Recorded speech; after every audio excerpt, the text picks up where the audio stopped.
Welcome to Exploring the Metaverse, where we explore the depths of virtual and augmented reality and the ever-expanding metaverse and how it applies to regular people. In today's episode, we interview Mr. Tony Bevilacqua from Cognitive3D, where they collect and measure data on user behavior in the metaverse, and we discuss the challenges and considerations for this process and how and why it is more important than ever to collect and analyze this data, to handle this data appropriately, and how that can benefit the end users such as you and me. Thank you very much, Mr. Tony Bevilacqua, for being here today. I really thank you so much. Thanks for having me on. Absolutely, Appreciate man. it. Absolutely Yeah. a pleasure. And, I would like you to just tell us a little bit about yourself, sir, and let the listeners know a bit about your background. Yeah, for sure. So my name's Tony Bevilacqua. I'm the founder and CEO of Cognitive3D. Our startup has been around since 2015. We focus on analytics for virtual, augmented, and mixed reality. I'm actually a second-time founder. So I was a co-founder at a company prior to this. We kind of worked in the infrastructure and analytics space, but more in mobile applications. So kind of the platform before this one.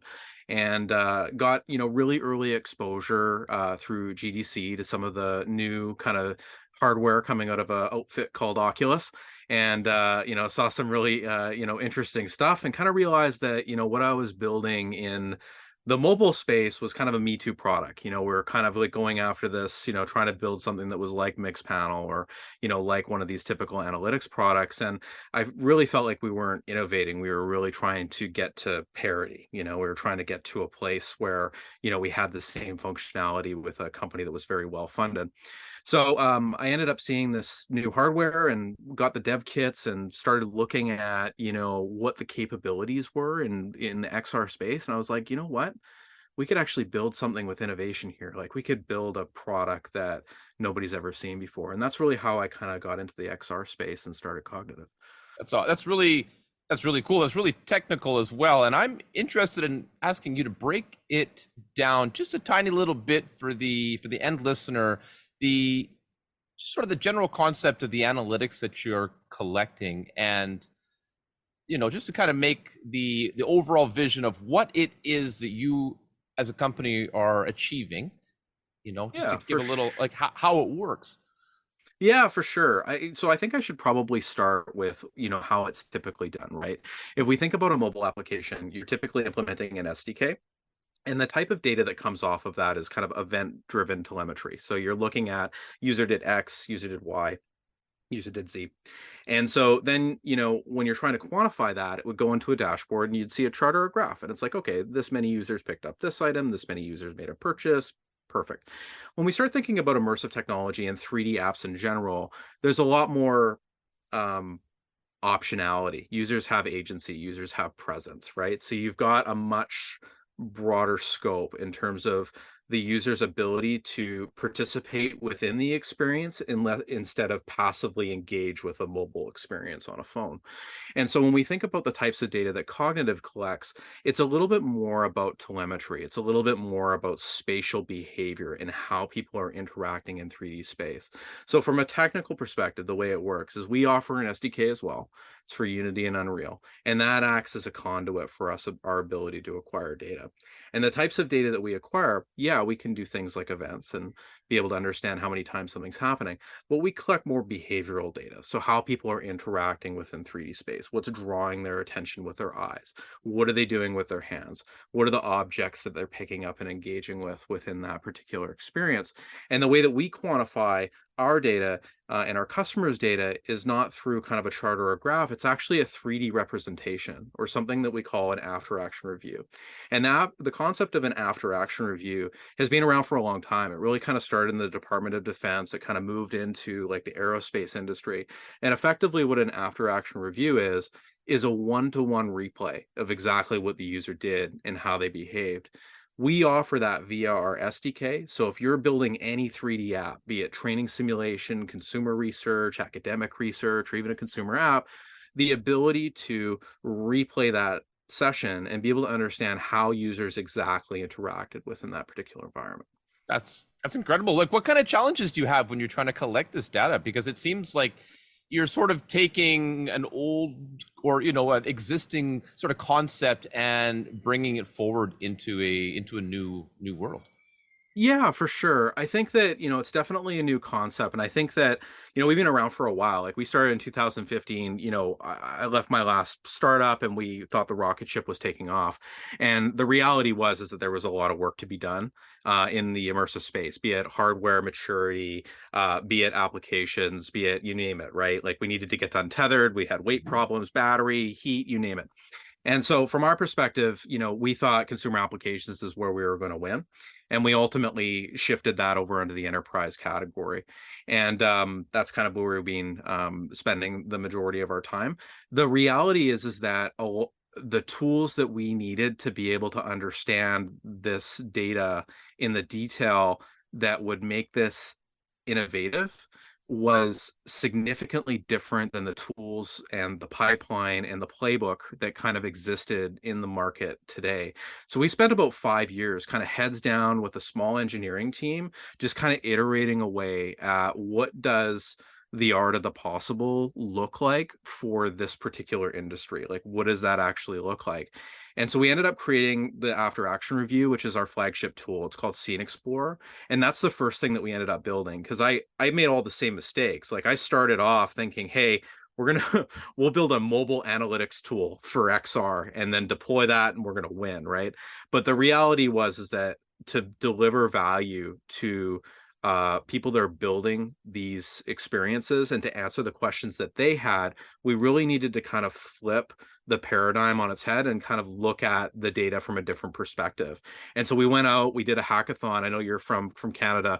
We took the whole team up to Whistler for a week. Ooh. And basically we went up there, we rented a house and just sat there and hacked away. We brought like 10 cases of Red Bull. And we built our first prototype of Scene Explorer, which was this after action review concept. And so then I took that out to E3, I took it out to GDC, a bunch of other conferences, started showing developers, and they're like, wow, like I don't have visibility on what's going on the headset. That provides visibility. So So that's the important angle, is that you're giving this insight that previously really didn't exist. Exactly. So it kind of shifted our entire thinking. Like that became the company mission. And it was like, well, how do we build that at scale? Like, how do we create that? Because there's all these problems. A prototype's a prototype, right? And so when we came back from Whistler, it was like, okay, we just built a bunch of garbage. Now it's time to build it properly. And so how do we do that, right? And so we kind of got our heads down and really focused on building these tools from the ground up. And our analytics platform looks like it doesn't look like anything that's on the market today. I think it's a significantly different type of tool. That's really cool. Is there a place? Obviously, there is a place on the internet. Where do people find this to sort of dig deeper and to understand how they could implement it into projects that they're working on? Yeah, so I mean, the company's called Cognitive3D. Cognitive3D.com is our website. In the last year or so, we did a funding round, so we got our first kind of institutional money in, which was really exciting. We've grown the team from 5 to 13 as of this podcast. Well, congratulations! And You're episode 14. Yeah, I appreciate that. So we're pretty excited about that. And, it works as an SDK, right? So the SDK, you basically can install it into your application. We offer pretty extensive documentation at this point because we've been around for 5 years and we kind of know all the BS that comes with trying to get this stuff working with a 3D app. So anybody can go and get our system now as a freemium application. So you can just go on to Cognitive3D, subscribe to your free account. We give you the SDK. You can go and install it, and then you get access to the insights. Obviously, we monetize as well, but we're looking more like enterprise and large scale projects for that. That's really cool. How do these insights that you guys gain, how does that improve the end user experience? How are these bits of data being used by these developers and creators, to make things more, more exciting or more interesting or better in general? Yeah, it kind of really depends on like what you're trying to do and what you're trying to build. The value in the data is in the eye of the beholder, right? So you have to build proper telemetry and collect the data that you need to be able to make decisions. And I think Cognitive 3D does that really well. I think from a use case perspective, it kind of varies across the board. On training and simulation, they're interested in measuring compliance competency on how people interacted with a digital twin, right? So how they move through a particular environment, how they engage with the content, that sort of thing. And ultimately, did they do the work right? And so being able to measure that, collect it, and be able to understand it, that's really helpful. When you're in consumer research, kind of a different perspective. You're really interested in the granular behaviors. You're interested in like, did the user look at product A or did they look at product B? What drew their attention? What did they pick up? What did they put in their basket? Even extends into things like automotive, right? If I'm going to install a new dashboard cluster in a Ford F-150 or something like that, how long does it take for the user to find something important? So being able to take that data and use it for a variety of different use cases that are very applicable to the end customer's scenario is something that Cognitive 3D does really well. I think that as we move forward, we're really focused on kind of making this available for consumer applications as well. And I think consumer applications have different problems. One of the areas that we spend a lot of time in now is really around this concept of what is quality, right? Like what is a quality XR experience and how do we create a quality XR experience? And so for us, we've kind of boiled it down into three categories right now. So the first one is really around app performance, which we're thinking about like FPS, CPU, GPU levels. We're looking at battery dispersion, like how much heat we're creating on the device, that sort of thing. Things that developers can optimize for, and we can help them direct them to the right places within a particular piece of content. Um, the second concept is comfort, right? And so in that, we're looking at ergonomics, orientation, refresh rate, things that can really jar somebody when they're inside of an experience. And the third Oh one yeah. is in presence, right? So we're looking at boundary interactions, we're looking at controller movement, spatial coverage, all those types of things as well. So we've tried to kind of like build these like category scores as like a barometer for the XR space. So you've got like these numbers, and so you put the SDK into your app and you start recording telemetry, and you're like, okay, I'm like 67 out of 100 in the comfort category. Like, what can I improve? Like, what are the things that I could spend time on? I see that. Yeah, Yeah. excuse me, being the most interesting for me personally, looking at it as this sort of opportunity to continually improve, right? To continually tweak and to develop and to create this end experience in a more interesting way moving forward. Because like I know, looking at the recent news, there's been some downturn in this industry in some regard. I blame Zuckerberg. I'm sorry, Mark. But I think, I think there's been a big misperception in society. And do you see there being a place for Cognitive 3D to sort of improve that moving forward? Because I look at all these beautiful projects that are happening around the world and I see how, how society can really benefit and how we can, collectively gain so much from these immersive experiences. And, so as a company, I see how you are sort of this sort of little like spokes, the spokes on the wheel, and you're reaching into each of the different categories and bringing it together, if you will. And what is this what does this future look like? Where do you see Yeah. Cognitive 3D, in the next 2 years, 5 years type of thing, moving forward? Even the worst mobile application, I don't think is going to make you throw up all over the place, right? Or give you like just horrible vertigo, or, And I you're going to have experienced a that as bad well. time. Yeah, exactly, right? So I think that this is one of the fears, and I think that this company or this industry has had a few misstarts, especially when we think all the way back to cardboard, Samsung Gear VR, some of these early experiences is like this was marketed to consumers as VR, right? So it's taken 5 years to kind of reset some of those expectations that, the platform is capable of a lot more, and that we've really taken it a lot further. There's still a long ways to go though, right? And I think that the stakes are higher with this particular platform around making sure that every experience that's going to be distributed to an end customer needs to be of the highest quality. And that if you create a bad time for somebody that you put into a headset, that could create platform attrition, not just app attrition, right? It's one thing to say that I'm going to install a mobile app on my phone and you play it and it's garbage within the first few minutes. And It's you're like, gone. okay, yeah, Like it's gone. You there's delete it, you no move on. Yeah, no you move on. remorse. Yeah, Yep. but then you throw an app on your VR headset and you're like down and out for the rest of the day because you feel terrible. That's the stakes are different, right? They It's a are totally different. different playing field, right? So from my perspective, it's like, okay, well, if the stakes are different, we need standard measurement. We need to be able to understand what is quality, what is not, what are the triggers that represent bad quality, and how do we alert not just the developers themselves, but also the platform holders around how this application ranks among its users. So I think that that's kind of how we're looking at this right now, is that the performance score, the comfort, the presence, these are three barometers that can kind of be standards that when you put it in, it's like, okay, well, Yeah. where's your cognitive 3D presence score? It's like, okay, it's 70%. It's like, well, why? Right? Like we need 80 to be on the store, or something like that.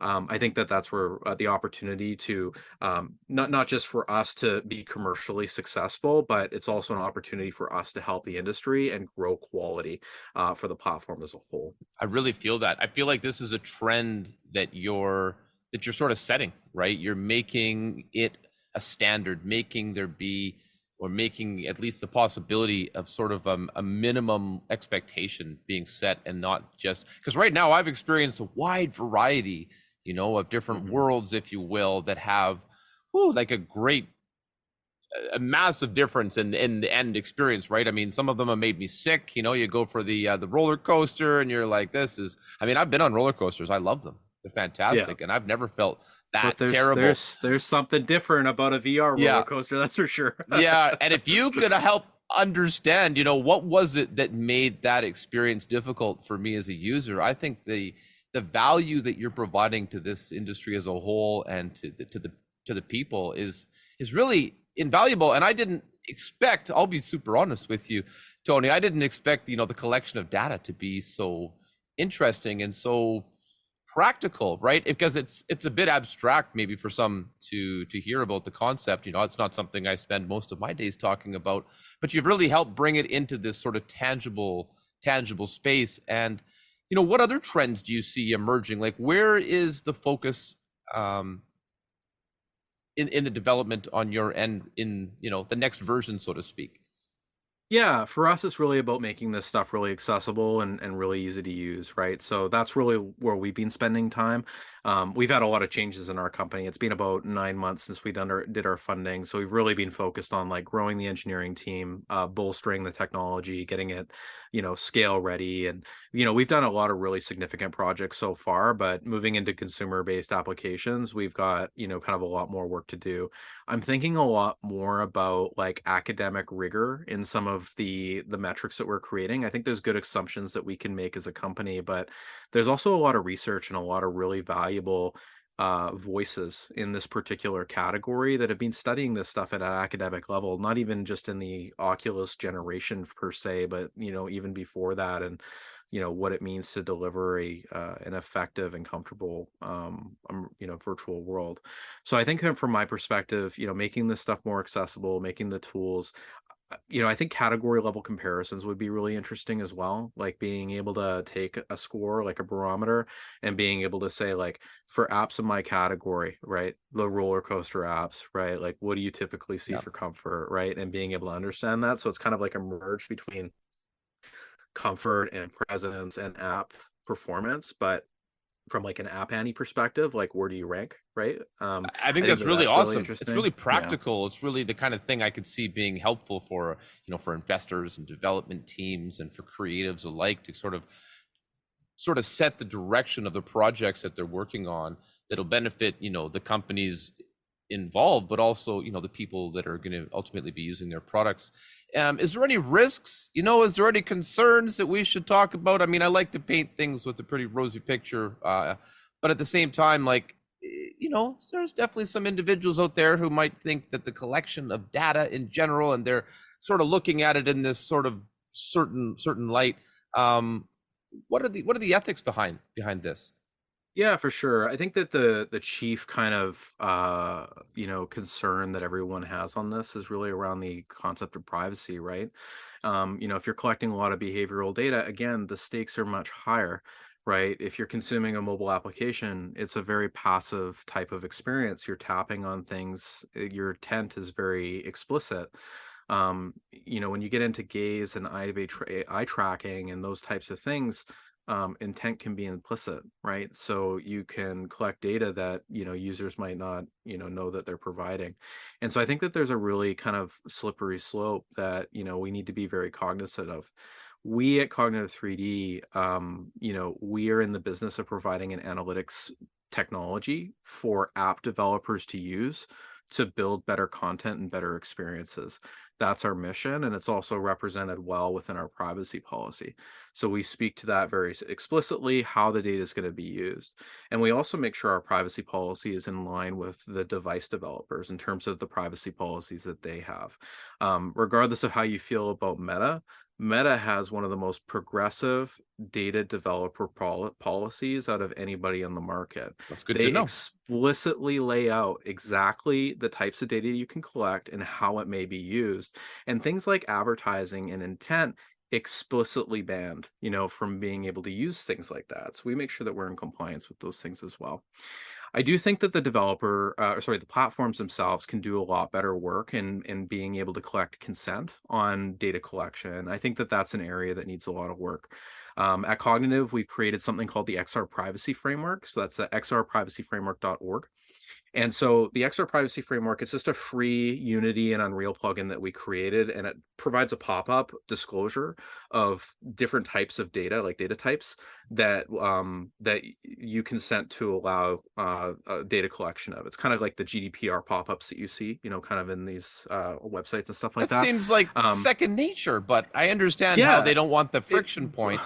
I get it, but at the same time, it's like, well, I mean, it's the stakes are higher, right? So it's like, I don't know that the stakes are all that high on a web browser. I mean, it's certainly some, but not as much as an XR. So anyway, we kind of monitor consent for 5 primary data streams: hardware-based data, so things about your environment, like what kind of headset you're running on; spatial data, so we kind of talked about like positional data, what people are doing with their controllers, what direction their head's located, that sort of thing; location data, how they move through space; biometric data, so being able to collect other types of biometrics, including things like eye tracking; and social data, so things around your social graph. And so Cognitive3D's SDK, our data collection capability at our company, respects XR privacy framework signals, which means that if you implement the XR privacy framework, you will have the consent pop up. And if you do not consent to data collection, Cognitive3's SDK turns off. So you've So I think that given there's, the developers every single tool really to make this as forthright and as yeah, transparent as possible. exactly. On some platforms, it's not as necessary. So, like, just to give you an example, on Facebook, just a quick example, or sorry, not Facebook, Meta, the eye tracking. We're really concerned about the eye tracking on the Quest Pro. You need to get through submission with Meta on how you're going to use the eye tracking. So you have to actually get through their app review process. The second piece is that you actually have to turn on the eye tracking as a user. So it'll actually ask for consent, much like when you install an Android app on your phone and it's like, hey, this app wants all this stuff, and you have to like hit like accept or decline or whatever, right? So Meta actually exposed that. But this stuff doesn't exist on any of the other platforms. Right. No. So like any of the other platforms at all, like none of these tools exist, and we're not really seeing, much progress in that. You're trying So to from say I our should give perspective, Zuck more credit. listen, I'm just saying they got more people thinking about this particular product than any company on the planet, or this particular problem, and that they've actually done some work here. Obviously there's much more to do, Sure. and there's history, right? That said, XR privacy framework is a really great tool to be able to gather consent, and we'll respect it as well. So there's an opportunity for you to use that in your applications if you're worried about that particular element. The other way to go about it is privacy policy and obviously other things like that too. So that's That's kind of how awesome. that's how we look at the world. Wow, that's awesome. I really see how you've covered your bases there, because like the nature of this product of your company is that you can't necessarily control the end use case, and you might not even have imagined all of the circumstances where this could even be implemented yet, right? So I think that's really interesting. Is there any sort of upcoming projects or partnerships that you'd like to talk about? Any Sure. collaborations on the horizon or currently happening that might be interesting to the listeners? Y- Yeah, one more thing I wanted to touch on Oh, privacy. yeah. I mean, if you're really interested in this particular category, I would definitely take a look at the XRSI, which is the XR Safety Initiative. Okay. And so that's a really interesting group. It's run by Kavya, and she has established this great team of thinkers around this particular problem, including data privacy, data classification.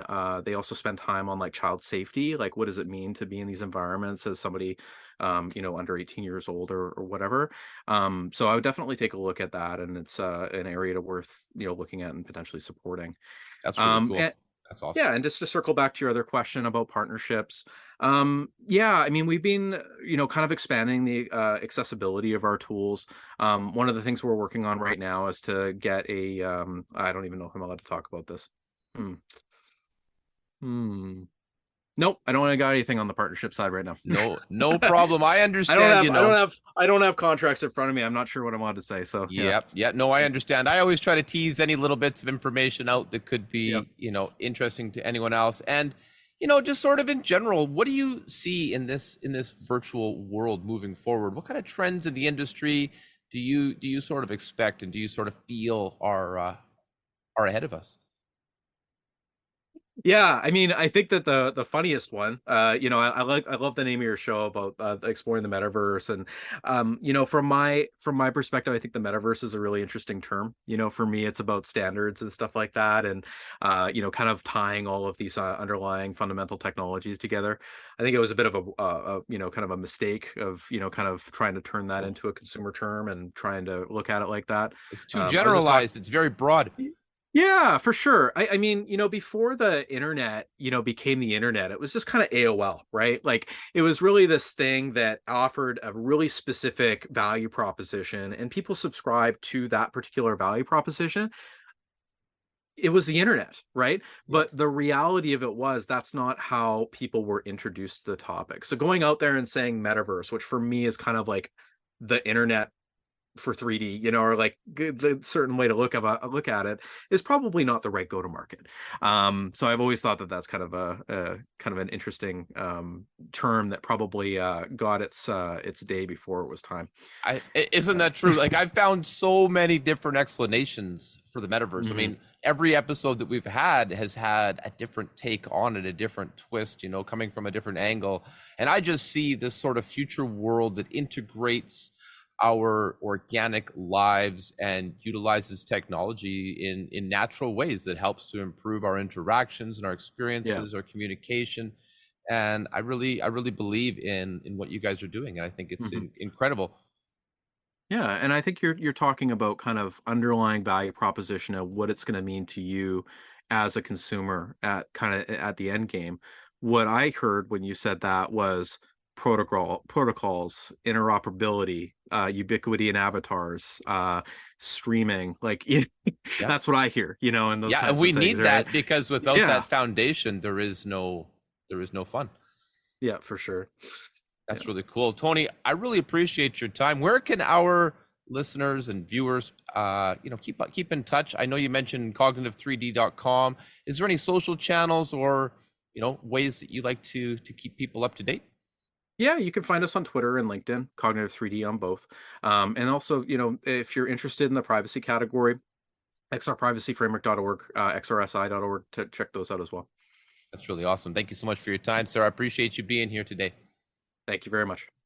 Thank you so much for tuning in to today's episode. If you have any comments, questions, or concerns, please don't hesitate to email me at exploringthemetaversetogether@gmail.com. That's exploringthemetaversetogether@gmail.com. If you have any potential guests or anything you would like to discuss, I will be happy to take your inquiries. Thank you again for listening, and I wish you a beautiful day.